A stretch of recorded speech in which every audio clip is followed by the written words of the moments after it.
ఇప్పుడున్న సిచ్యువేషన్‌లో అందరికీ స్ట్రెస్ ఉంటుంది. అది జాబ్స్ కావచ్చు, జాబ్స్ లేక కావచ్చు, ఎన్ని రకాలుగైనా స్ట్రెస్ అనేది కామన్. ఈవెన్ హోమ్ మేకర్స్‌కి వాళ్ళ ఇంట్లో వాళ్ళు చేసే థింగ్స్‌కి అన్నిట్లికి స్ట్రెస్సే మెయిన్ కారణం అవుతుంది.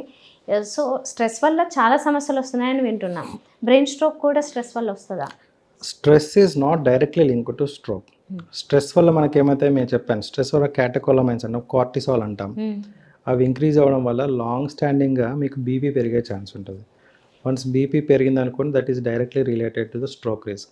అంతేగాని అక్యూట్ స్ట్రెస్లో నీకు స్ట్రోక్ వచ్చిందని ఏం లేదు. But some people have like sudden event, like బాగా ఓవర్ స్ట్రెస్ తీసుకున్న వాళ్ళకి, ఆల్రెడీ బీపీ ఉన్న వాళ్ళకి బాగా స్ట్రెస్ తీసుకుంటే ఏమైందంటే ఒకసారి బీపీ షూటప్ అయిపోతుంది. సో మోర్ దెన్ 200కి వెళ్ళిపోయి బ్లడ్ వెజల్ రప్చర్ అయ్యే ఛాన్స్ ఉంటుంది. ఇలాంటి వల్ల హిమరేజిక్ స్ట్రోక్ వచ్చే ఛాన్సెస్ ఉన్నాయి.